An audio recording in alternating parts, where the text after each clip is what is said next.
Milhares de anos atrás, no alvorecer da história militar, vários estrategistas em diferentes culturas notaram um fenômeno peculiar.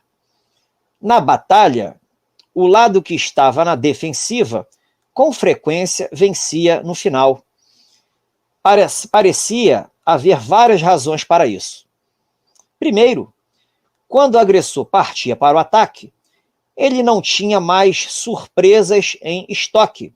O que está acontecendo hoje, hein? Quem é o agressor hoje aqui no Brasil? Todos conhecem o agressor. Todos conhecem o que o agressor faz. Não vou falar o agressor, os agressores. Aqueles que acionam o judiciário e aqueles que decidem de forma porca. Né?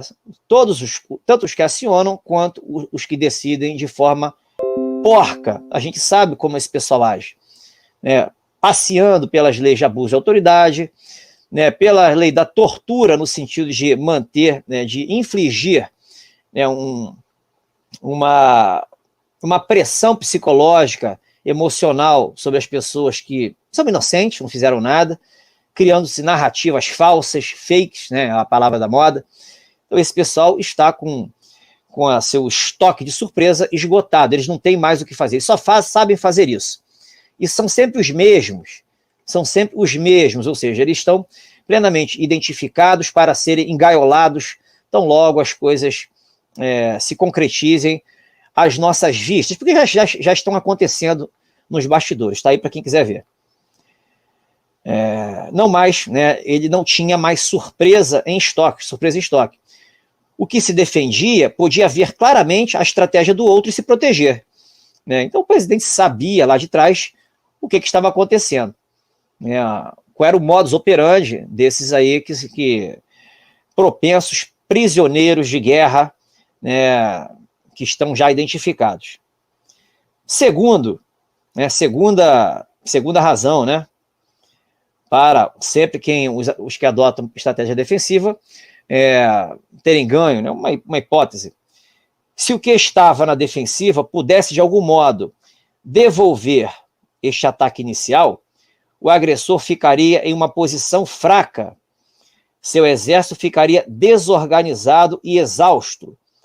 É preciso mais energia para conquistar uma terra do que para conservá-la. Aí a gente sabe quem são os agressores. E sabe quem foram os ofendidos, pelo menos aqueles que tiveram suas prerrogativas usurpadas aí ao longo desses 4 anos. Especificamente, presidente da República. Congresso Nacional também, mas o Congresso Nacional está de cócoras, aquilo ali não serve para nada. Mas se o presidente reagisse, como é que esse pessoal ficaria? Presidente, eu não vou cumprir mais essas ordens esdrúxulas, vou ignorar, vou jogar isso tudo na lata do lixo. O que aconteceria com o presidente da República? Eu falo tranquilamente, nada. Não aconteceria nada. Gritaria, né? Cometeu crime de responsabilidade, processo de impeachment. Eu duvido que isso aí aconteceria. Duvido. Né? Por que não se fez isso? Essa que é a questão, não sei. Poderia ter sido feito. Estaríamos hoje numa situação muito mais amena, né, nessa pressão psicológica que a gente sente hoje. Em compensação, estariam todos amedrontados, todos ali esperando, né, o momento do Bolsonaro sair para voltarem a atacar, né, os cofres públicos, né, todos os tesouros que o nosso país tem, sem um cara de direita que está ali trazendo a reindependência verdadeira do Brasil. Então, eu diria, poderia ter sido feito muitas coisas, mas não foram feitas. Então, esse ataque imediato, né, não vai ser dessa vez. Esse ataque, né, inesperado não vai ser por essa forma, né, que nós venceremos essa guerra. Se os que se defendiam pudessem tirar partido desta fragilidade para desfechar um contragolpe, em geral, eles forçariam o agressor a recuar. Certamente, né, os caras iriam colocar a caneta, né, que falha, que borra dentro do bolso, né, e iriam se aquietar, mas a gente não teve essa experiência. Com base nestas observações, a arte do contra-ataque foi desenvolvida. Seus princípios básicos eram deixar o inimigo fazer o primeiro movimento, atraindo-o ativamente para um ataque agressivo que gastaria sua energia e desequilibraria suas linhas e depois tirar vantagem da fraqueza, da desorganização dele. Muita gente, a esquerda é organizada, a esquerda é poderosa. Realmente vocês acham que a esquerda é organizada? A esquerda é organizada, ela atua de uma forma orquestrada, mas com uma coisa ali que está às vistas de todo mundo. Ela age fora da lei. Totalmente fora da lei. Totalmente fora da lei. Ela agride as pessoas, ela agride a língua portuguesa, subverte valores, né? Então ela força a barra para legitimar o ilícito, banalizar o crime, e para isso acaba expondo, né, o sistema de justiça nosso, que está falido, literalmente falido. Né? Todos os que são coniventes com o sistema de justiça rezam da mesma cartilha, estão desmascarados. Então, a gente viu essa organização da esquerda, isso aí eu diria que é meio falaciosa. Né? Seria organizada se ela conseguisse implementar tudo, né, para ali, no final das contas, né, conquistar o poder ou tomar o poder sem que se fosse percebido, né, os atos golpistas em sequência. Foi exatamente o oposto. Foi essa desmascaramento patrocinado pelo Bolsonaro e pelas Forças Armadas, deixando esse pessoal, né, cometer crimes e mais crimes, né, que permitiu que a gente chegasse nesse estado de coisas, nesse clímax, nessa situação de opressão máxima, né, prestes a ser implodida. Né, é isso que está acontecendo. O contra-ataque é, de fato, a origem da estratégia moderna.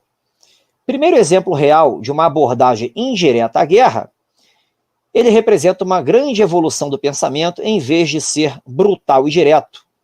Grande evolução do pensamento. Em vez de ser brutal e direto, o contra-ataque é sutil e enganador, usando a energia e a agressão do inimigo para provocar sua queda. Eu diria o seguinte aqui, né? Um exemplo de contra-ataque aqui sendo sutil e bastante contundente, eu diria, foram os relatórios que estão sendo apresentados.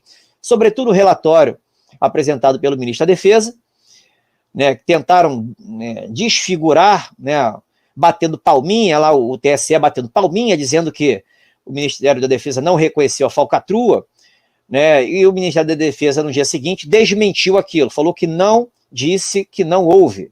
Né? Então, eu diria que foi um contra-ataque sutil e que deixou, né, esse tribunalzinho em maus lençóis. Um exemplozinho básico, né, um contra-ataque que não precisa necessariamente ser a paulada, né? Pode ser um beliscão bem dado dói. Embora seja uma das mais antigas e básicas estratégias de guerra, ela continua sendo, de muitas maneiras e mais eficaz, a mais eficaz, e tem se mostrado altamente adaptável às condições modernas. Né? Como é que a gente pode reagir a algo? Infinitas possibilidades. Infinitas possibilidades. Se a gente olhar o cenário de guerra híbrida atual, né, os ataques vêm de várias formas. Várias formas. Né? A questão da nossa fraudemia aqui é um exemplo claro. Né? Criaram lá o Xing Ling, né, empurraram, né, a agulhadinha, né, foi uma forma ali de ataque. Ataque mexeu com a mente das pessoas. Houve reação? Eu diria que não houve reação. Ali se abriu um flanco enorme, eles avançaram, e realmente a opressão aumentou demais nesse período. O princípio do contra-ataque é infinitamente aplicável a qualquer ambiente competitivo ou forma de conflito, visto estar baseado em certas verdades da natureza humana. Somos criaturas inerentemente impacientes. Olha, a gente está vendo isso agora, né? No dia a dia. Em cada live aqui que a gente faz, tem sempre alguém no chat falando que já jogou a toalha, né? Não aguenta mais, por que da demora? Isso é o quê? Impaciência. O tempo está acabando, né? Impaciência. Né? Se está acabando para a gente, quanto mais para quem está lá em cima e está realmente né, sendo ameaçado de fato em ser preso, se não morto. Né, julgado, inclusive, por um tribunal de exceção que essa trupe está querendo criar, né, para analisar, né, julgar os 2 anos que eles chamam de Genô, né, aquele crime lá que mata um monte de gente. Né, então, a impaciência nossa aqui, eu diria que é uma característica inerente do ser humano inconsciente. Né. Achamos difícil esperar. Queremos nossos desejos satisfeitos o mais rápido possível. Esta é uma tremenda fraqueza, pois significa que, em qualquer situação, nós, com frequência, nos envolvemos sem pensar muito bem. E foi o que aconteceu nesses últimos 2 anos e meio, 3 anos de Fraudemia. Cobranças em cima do presidente. O presidente tem que revogar a Lei 13.979, e o presidente é o frouxo, o presidente é isso, é aquilo. Por que não se faz nada? É sempre isso, as mesmas cobranças. A impaciência, né, mostra uma fragilidade emocional por trás dela, porque a pessoa se sente mal. Sente mal porque constata que tem algo ali que a conta não fecha e quer uma solução. E a solução sempre vem de fora, né, para a maioria das pessoas, nunca está dentro da gente. Como assim a solução dentro da gente? Pois é, a solução, a gente foi ensinado que a solução sempre está do lado de fora. Né? A solução dentro da gente, eu diria que tem que dar um passo a mais na consciência, na expansão da consciência, para chegar a entender o que significa isso. Ao atacarmos de frente, limitamos nossas opções e nos metemos em confusão. A paciência, por outro lado, principalmente na guerra, paga ilimitados dividendos. Ela nos permite farejar oportunidades, programar o contra-ataque que irá pegar o inimigo de surpresa. É o que está acontecendo hoje, né? Para aqueles que entendem que estamos numa guerra, que aceitam que estamos numa guerra, e que é uma guerra diferente do que já houve, daquelas guerras clássicas, né, com bombardeios feitos por aviões, né, torpedos lançados por navios, por submarinos, invasões por tropas terrestres. Então é uma guerra diferente, mas não significa que nessa guerra também não haverá esse tipo de ação. Então, é óbvio que a impaciência, né, dificulta, né, a preparação de qualquer coisa, né? A pessoa não consegue aceitar isso. Quanto mais entender um cenário de guerra híbrida. Quando você aprende a ter paciência, suas opções de repente se ampliam. Em vez de se desgastar em guerrinhas, você pode economizar sua energia para o momento certo, tirar vantagem dos erros dos outros e pensar com clareza em situações difíceis. Você verá oportunidades para contra-atacar, onde outros veem apenas reengição ou recuo. A gente pode perceber, né, por mais que as coisas tivessem piorado ao longo desses últimos 4 anos, desde a diplomação do Bolsonaro para cá, né, onde ele escutou aquele discurso sem vergonha da Rosa Weber, de direitos humanos para cá e para lá, as coisas vieram piorando. Mas, se vocês perceberem também, sempre houve períodos onde o presidente, né, por lapsos, foram lapsos em algumas falas esporádicas, acabava dando um susto. E agora vem alguma coisa? Aquele primeiro, foi a última vez, aquela última vez, lá de trás, o acabou, né, aquele acabou, que ele falou lá atrás também, né, quando ele disse que ia editar o decreto para resgatar o artigo 5º da Constituição, ninguém iria contestar. As pessoas ficaram ali, né, o que ele está querendo dizer com isso? Logo depois não houve nada, aí foi taxado de tigre de papel, né, por esses que serão presos muito em breve, e volta e meia, né, ele reagia, né, de modo a mais ou menos um cutucão nesses avanços. Dia 7 de setembro de 21 foi um exemplo claro, aquele discurso que ele fez lá na Paulista, bastante duro, né, foi para cima lá do imperador, né, do rei Nu, né, que é o rei Nu, e assim, esses anos foram dessa forma. Ataques incessantes dos inimigos, perseguições mordaças de todos os tipos, prisões por crimes de opinião, por se sentirem acima da lei, estarem efetivamente acima da lei até então, e o presidente reagia de uma forma muito pontual, com falas duras, enfrentando o sistema, mas na certeza que eles não poderiam fazer nada contra ele, né, mas em compensação partiram para cima dos apoiadores. Então esse é o cenário, né?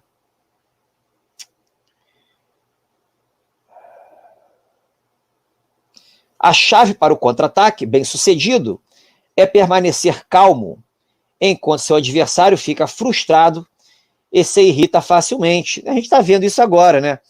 O Bolsonaro, ele não fala nada praticamente há um mês, né, tá em silêncio, né, as mensagens são enigmáticas, em compensação, né, o nosso imperador, o chamado Rei Nu, tá aí, né, achando que manda no país.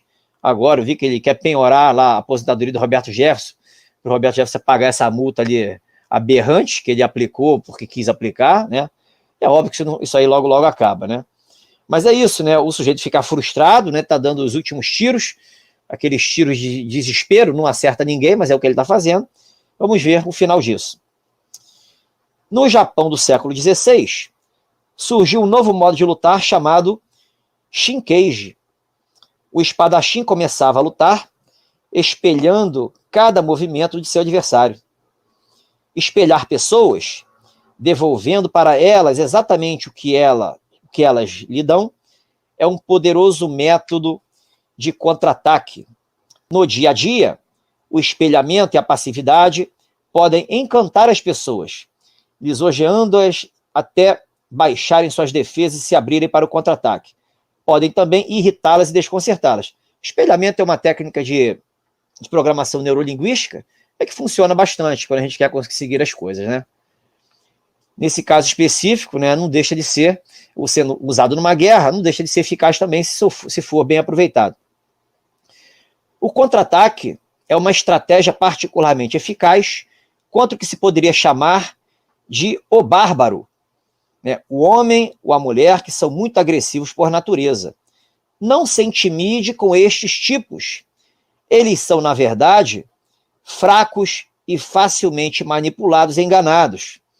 O truque é irritá-los, bancando o fraco ou idiota, enquanto acena na frente deles a perspectiva de ganhos fáceis.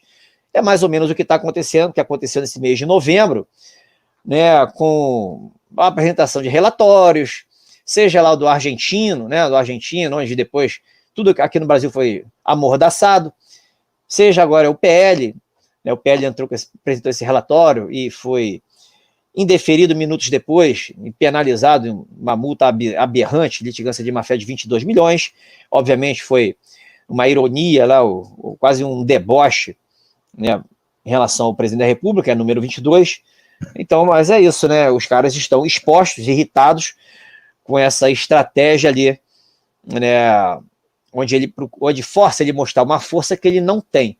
Tanto é que a gente hoje tem um nobre desembargador aposentado Sebastião Coelho fazendo constatações, né, excelentes, né, do que fazer, né, engaiolar. Essa é a solução. Eu diria, vai acontecer. Isso aí ninguém tem que ter dúvidas em relação a isso, né? Não só uma, tá? Não só uma, que uma não adianta nada, essa que é a questão, né? Procure a emoção que seus inimigos são menos capazes de controlar. Depois traga para a superfície. Com um pouco de trabalho de sua parte, eles se abrirão ao seu contra-ataque. Pois é, né? A emoção lá do Rei Nu está sendo explorado o tempo inteiro. Então ele parte para cima, só que o contra-ataque ainda não veio, né? O contra-ataque está sendo preparado e vai ser bastante possante, diga-se de passagem, né? Sempre que você se encontrar na defensiva ou em dificuldades, o maior perigo é o impulso de exagerar sua reação. Mais uma vez, muita gente cobrou do presidente uma reação imediata, né? Para já, uma reação dura, né? Usar lá o artiguinho One for Two como solução, e sempre houve um recuo, né? Será que seria o momento de usá-lo efetivamente? Óbvio, se a gente, no momento, quando a aberração está acontecendo e a gente não vê soluções, porque não há regras prontas no sistema de direito para solucionar qualquer problema hoje que se encontra existente no país hoje, então a cobrança acaba sendo ali uma coisa quase que instintiva, né, do chefe de Estado, que se comprometeu a defender a Constituição no ato da posse. Mas, com um olhar de longo prazo que o presidente tem como estrategista, ele sabia que ainda não era o momento, muita coisa estava sendo feita, que a gente, obviamente, do lado de fora, nunca soube, né? Mas já acredito, melhor, eu tenho certeza que saberemos muito em breve.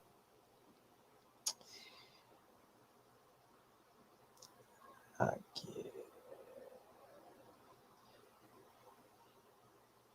Você, com frequência, vai exagerar a força de seu inimigo caso, né, a nossa reação seja exagerada, nós vamos exagerar a força do inimigo, vai ser mais fraco do que é realmente. Um princípio-chave do contra-ataque é jamais ver uma situação como sem esperanças. Jamais ver uma situação como sem esperanças.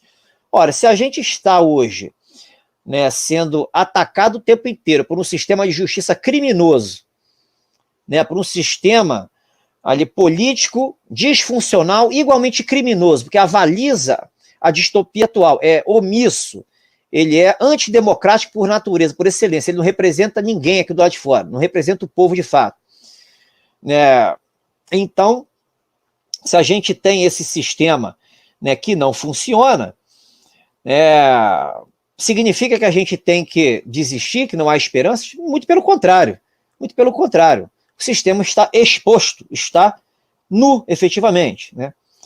Por mais fortes que seus inimigos pareçam, eles têm vulnerabilidades de que você pode se aproveitar para desenvolver um contra-ataque. Sua própria fraqueza pode se tornar uma força se você jogar direito. Eu nem diria que o lado do bem é fraco, né? O lado do bem tem se mostrado fraco, é diferente. Tem se permitido ser fraco, né? Por razões, obviamente, que estão fora do nosso conhecimento, mas é sempre a gente trabalha nas hipóteses. Uma das razões é destruir o sistema, implodir o sistema, libertar o Brasil, como o presidente disse, do autoritarismo, da chantagem e da injustiça, que tanto nos indigna, e restaurar a ordem e permitir que nós tenhamos um país condizente com as riquezas que Deus nos deu, né? que a Mãe Terra nos deu.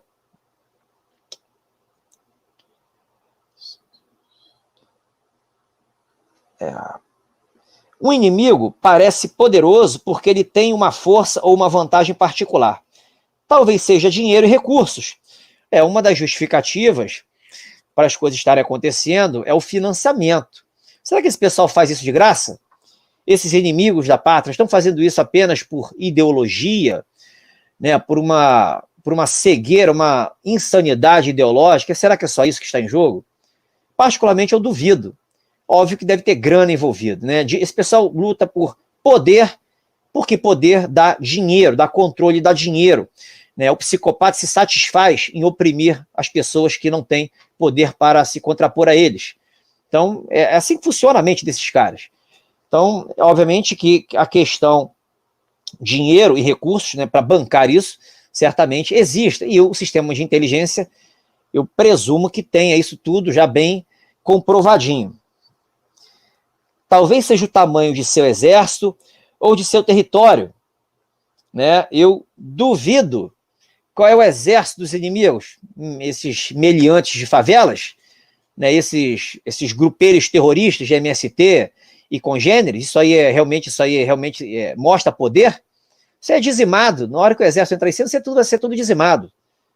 Não é esse o caso, né? Talvez de uma forma mais sutil seja sua moral e reputação, né? Esse inimigo tem moral e reputação? Eu diria que nenhuma. Tem para o Ives Gandra, né? O Ives Gandra acha que os caras são reputação ilibada. Fazer o quê? É a opinião dele, a gente aceita, mas acha que tem algo errado ali, né? Tem algo errado nessa história, né? Seja qual for a força que ele tem, na verdade uma fraqueza em potencial, simplesmente porque ele confia nela, neutraliza-a e ele fica vulnerável. Uma das hipóteses hoje é neutralizar o poder financeiro do inimigo que abastece, né, essas agressões aqui no Brasil. Existe interferência de fora aqui de dentro em matéria de grana? Alguém tem dúvidas em relação a isso? É uma possibilidade. Eu diria bastante plausível. Isso aí certamente virá à tona em algum momento, tá? Mas neutralizando o poder financeiro do inimigo, acaba essas fanfarronices aqui que passa a ilusão para o leigo de que é muito poder, que esses caras são demais, ninguém pode com eles. Essas fanfarronices acabam secando a fonte de financiamento. Ao neutralizar as forças de seu inimigo, você deve, do mesmo modo, reverter suas próprias fraquezas. O que o exército tem feito agora, né, por esses dias? Está ocupando tudo. ocupando tudo, e vai continuar ocupando, né, saídas e entradas de comunidades, né, localidades onde podem chegar ali mercenários para causar tumultos aqui dentro, tudo mapeado, tudo sendo bem preparado para minimizar danos colaterais. Estamos em guerra. Eu acredito que em algum momento a pessoa vai ter que aceitar isso, sobretudo quando as ações militares forem tornadas visíveis.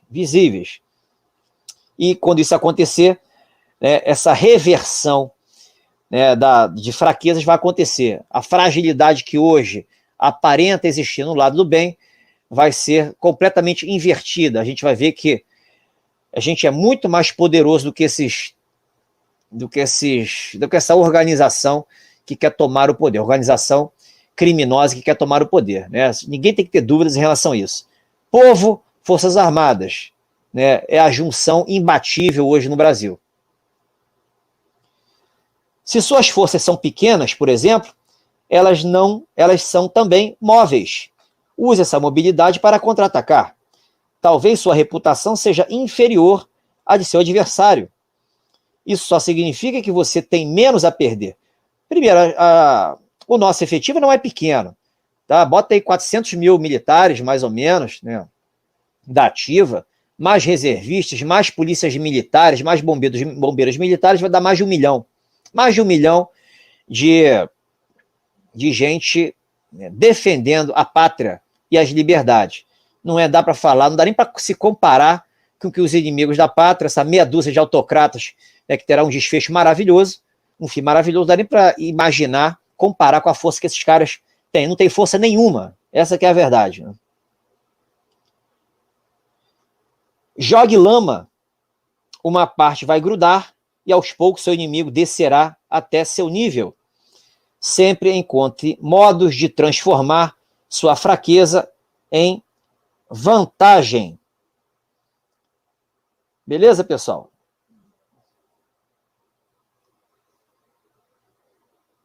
Né? Aí, palavras de Napoleão aqui, uma citação. Toda a arte da guerra consiste de uma bem pensada e extremamente circunspecta defensiva, seguida de um rápido e audaz ataque. Fica aí, né, da guerra, né, defensiva, uma das estratégias, a estratégia do contra-ataque, para vocês refletirem. Era o que eu tinha para falar para vocês hoje, né? Vamos aí ver o que vocês têm para comentar.